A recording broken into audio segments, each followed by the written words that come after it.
Okay, thank you, Victoria. My voice is really going fast, so bear with me. I'm going to rely on the microphone here, but I'm feeling like I can get through this half-hour talk. So I spoke earlier today about the role of keto adaptation in reversing diabetes and counteracting insulin resistance, which has huge implications for our diabetes epidemic.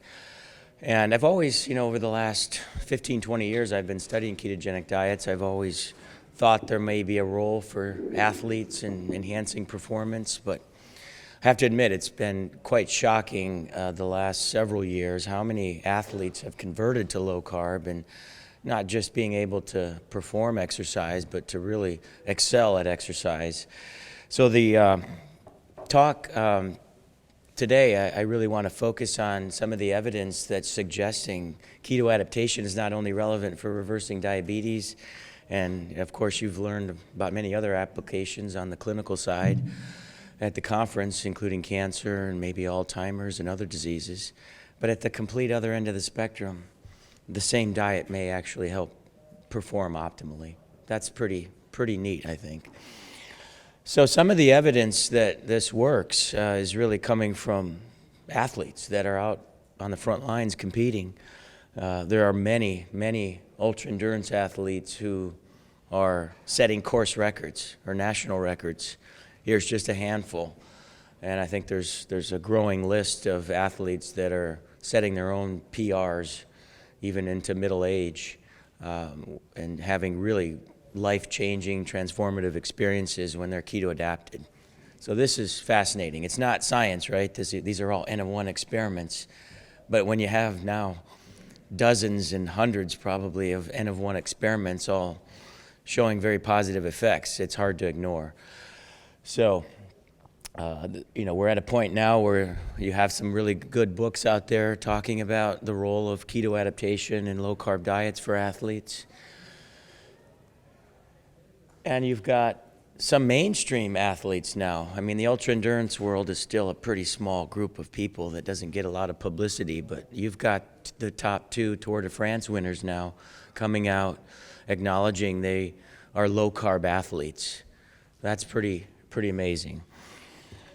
You've got team sports now embracing this. I'm fortunate to have a professional soccer team right in my backyard that has totally embraced low-carb nutrition and keto adaptation to manage the majority of their players. So the Columbus Crew, I think, have been doing this for about 3 years now, and they're totally committed to this as not just a diet to enhance their performance, but to enhance their health of their players. And there's other teams too. The All Blacks are probably the more common and most prevalent team that's been out there and promoting low sugar and low carb diets as being a big reason for their success. So soccer, rugby, a lot of other team sports too. There's just a lot of this anecdotal evidence that's accumulating and testimonials. And we're still trying to sort through some of the science and how this works. And you've probably seen this if you were at my talk earlier. But a lot of the adaptations that are associated with low carbohydrate ketogenic diets are very relevant to enhancing performance, especially the ketones in terms of maybe enhancing resiliency and recovery, because we know they're anti-inflammatory and reduce oxidative stress, and that's a big part of recovery. But still a lot of underlying physiology to work out here. But on the surface, the metabolic adaptations are really the most prominent and play a big role. And when you're keto adapted, you become very proficient at burning fat. And so, you see fatty acids become the preferred fuel for skeletal muscle. Ketones are the preferred fuel for the brain. And the body performs quite well with very little incoming glucose and carbohydrate. And it's amazing that we have this metabolic pathway to not just, walk and perform exercise, but to really have a very robust ability to perform exercise in the face of very little carbohydrate. So just some evidence that keto adaptation in humans accelerates fat oxidation You have the classic study by Steve Phinney, where he showed 4 weeks of keto adaptation in elite cyclists resulted in some pretty astonishing rates of fat oxidation, on the order of about 1.5 grams per hour, and that turns out to be here 90 grams of fat per hour rather versus 1.5 grams per minute. And the highest athlete in that cohort had close to 2 grams of fat oxidized per minute, and I think we have some folks in the audience here who've even recorded values higher than that. And prior to that, the highest recorded values in the literature were about 1 gram per minute or 60 grams of fat oxidized per hour. So clearly we've underestimated how much fat humans can burn. So today I want to talk to you a bit about our FASTER study that we published one paper from. I think many of you have heard about this cohort. I want to go through that quickly and focus on some new data that we've analyzed from that study that's unpublished, and talk about a prospective study that we're conducting now, looking at keto adaptation and performance. So this FASTER study, it was really a simple idea to compare a group of elite ultra-endurance athletes consuming either a high carbohydrate or a very low carbohydrate diet, cross-sectional study.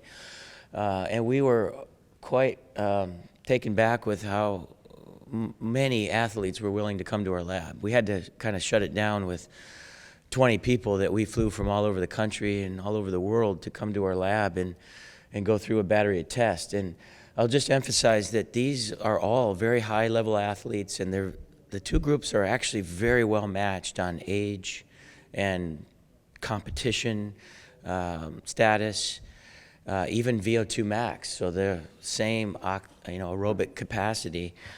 The main difference was their diet. So you're always limited in a cross-sectional study of knowing what's just due to selection bias versus actual adaptations to a diet in this case. But here we have two very well-matched groups, so I think you can attribute any differences most likely to their diet, which was very different.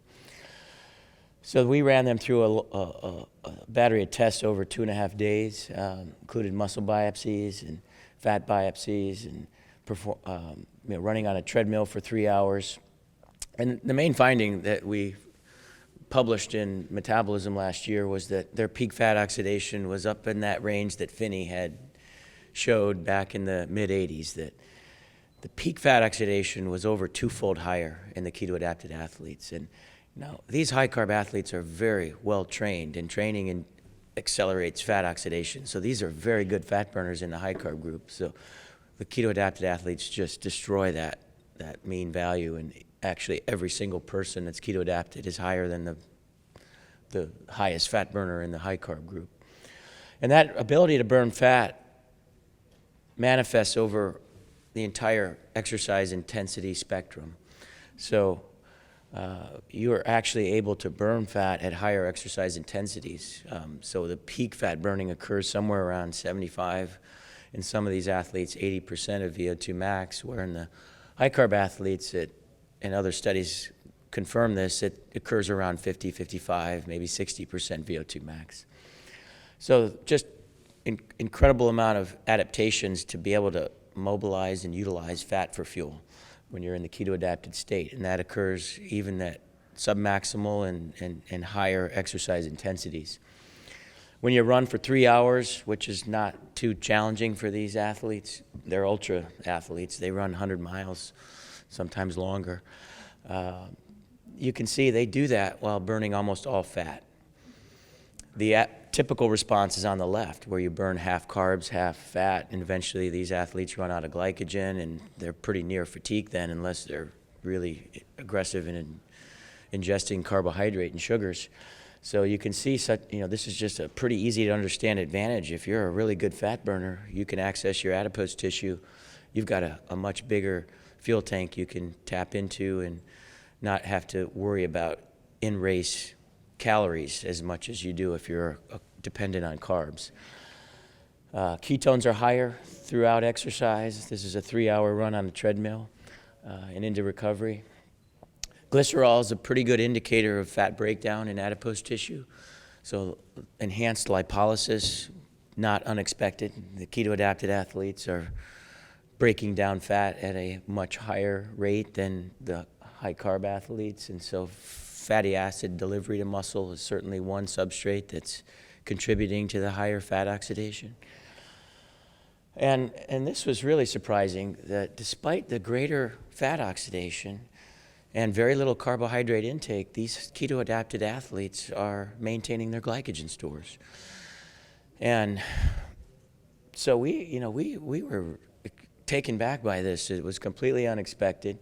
Not only do they have normal glycogen levels at rest, that they actually break down glycogen during exercise and resynthesize glycogen over 2 hours of recovery at the exact same rate that the high-carb athletes do. Clearly for different reasons. And we don't know exactly what's happening here, but there are definitely reasonable and hypothetical reasons you would break down glycogen even if you're not doing so for ATP generation. So sort of non-oxidative reasons why you would break down glycogen to glucose to maybe provide a source of glucose for the pentose phosphate pathway, or a source of oxaloacetate to help the Krebs cycle take in all those fatty acids. So we think that's going on, but at any rate, regardless of the reason why, there's this unexpected and quite remarkable adaptation in glycogen metabolism in the face of very little carbohydrate intake. We also did some advanced lipoprotein assessment in the faster subjects, and from that you can determine an insulin resistance or insulin sensitivity score, and these guys were almost off the charts in terms of their insulin sensitivity. They're down in the less than, they're around the 1 percentile of insulin sensitivity based on this index. And the high carb group is insulin sensitive as well. Their values fall around 25 percentile of insulin sensitivity, but clearly they're very insulin sensitive based on this measure anyway. And I showed this earlier, but if you weren't at my talk, we did a metabolomic analysis of skeletal muscle, and we actually did this resting immediately post-exercise and 2 hours post-exercise. And of 378 known metabolites that were quantified using this metabolomic analysis, 112 were significantly different between ketogenic and high-carb athletes.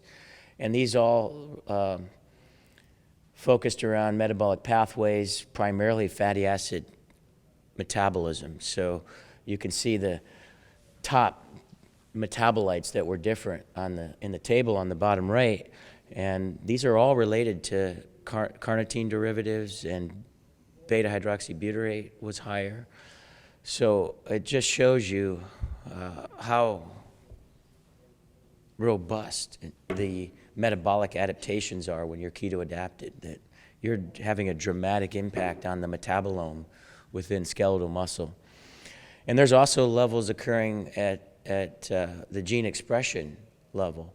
So we did a whole transcriptome analysis where we looked at over 25,000 genes and their level of expression. And there's definitely a set of genes that are upregulated in the keto-adapted state constitutively. And a lot of these are related to metabolism and mitochondria. And here's 3 of the top genes, all related to ketogenesis. This is HMG. CS2 is the gene that codes for the first enzyme in ketogenesis, and HADHA is the gene that codes for trifunctional protein and beta oxidation. And protein phosphatase 1 is a regulatory factor in glycogen metabolism.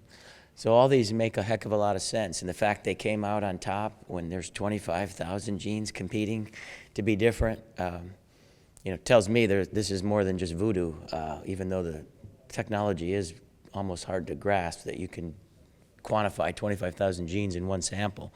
But the technology is pretty amazing.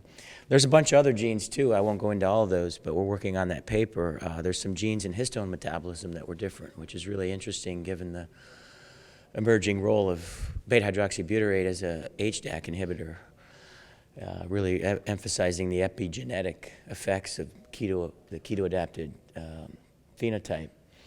We also looked at fatty acid composition of skeletal muscle and found, and this is very preliminary, but our initial look at this data that just came in is that if we extract the phospholipids out of the muscle, there's actually fewer saturated fatty acids, in particular palmitic acid, 16O, and there's higher unsaturated fatty acids, in particular EPA, DHA, and arachidonic acid. And this is, this lower saturated fat is despite the fact these guys are eating 3-4 times the amount of saturated fat. Yet, and saturated fat and phospholipids and cholesterol ester are highly associated with risk for diabetes and heart disease. So we aren't what we eat. These guys are eating a lot of saturated fat, but they're converting it to CO2 and water. And we looked at the triglyceride fraction too, so this is more the dynamic pool within muscle that's being used as fuel.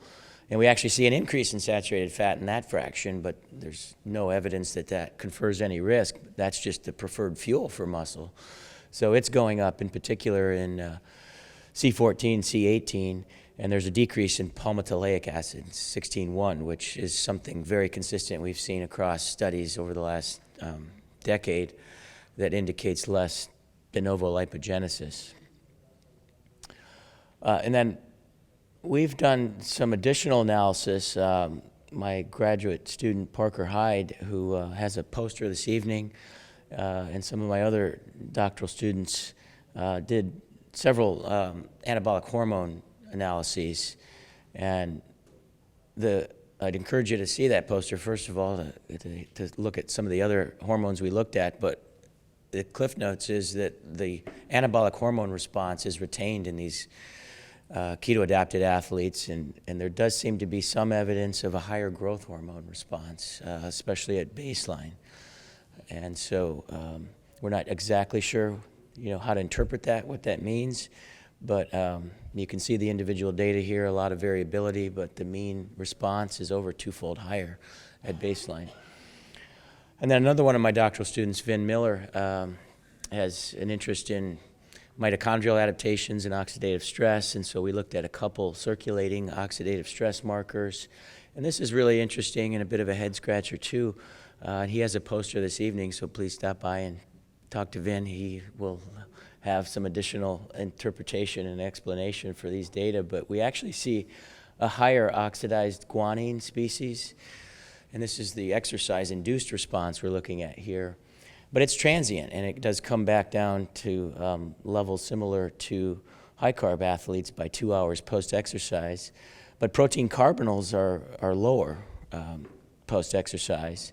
And myoglobin, which is more of an indicator of muscle disruption to the membrane or muscle damage, is actually higher too. And I guess the working hypothesis or theory here is that there may be a hormetic effect of keto adaptation where you actually see an initial increase in ROS to induce positive adaptations to the free radicals.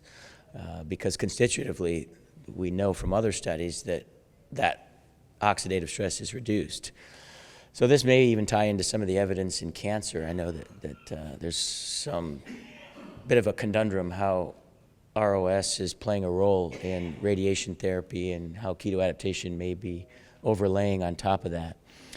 But two of the athletes in our FASTER study that were in the high carb group have been in communication with us, and they've switched to low carb. And I'll just let you read quickly through this, but both of these athletes have had transformative experiences after switching to a low carb diet, where they've set records and PRs in 100-mile races after switching.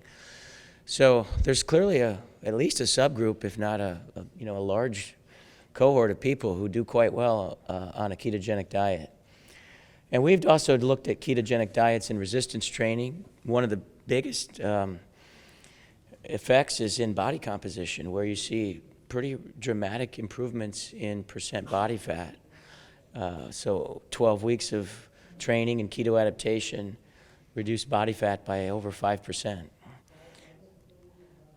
So, right now we're interested in kind of going from the cross-sectional work to the actual prospective studies. And so we have an ongoing study now looking at how keto adaptation affects performance with a high military relevance, because you think about soldiers, in particular special operations soldiers, the stressors that they're dealing with and coping with, trying to cope with, and needing to perform both physically and cognitively. It exceeds, many demands that athletes have. So that's a big area of interest in our lab right now, is understanding the relevance of keto adaptations for enhancing warfighter performance. So we have an ongoing 12-week study that we call the TANK study. It's Tactical Athletes in Nutritional Ketosis, and I'll just walk you through our design. We don't have a lot of data to share right now, but this is a collaboration with the ROTC Army cadets. We have full support, actually. Lieutenant Colonel Bunyak there, and Major Enox, and Master Sergeant Shipman, who I think a couple of them are actually enrolled in our study and have had quite a positive experience, and also collaboration with Wright-Patterson Air Force Base. So the general design is to simply take a group of cadets and keto adapt them for 12 weeks. We're doing that by providing food for them and also training them. So they come train with us for the 12 weeks as well. And then we have a pretty extensive battery of tests before and after. And it's quite an impressive operation we have for doing feeding studies. We have 3 large feeding studies going on now at OSU. Taryn Sapper and Anna Woodruff really manage the kitchen, as well as other tasks related to these projects. We're preparing hundreds of meals sometimes in a day for various participants in our research projects. So these are very well-controlled studies. In the TANK study, we're actually measuring ketones daily in the morning and use that as biofeedback to personalize the diet.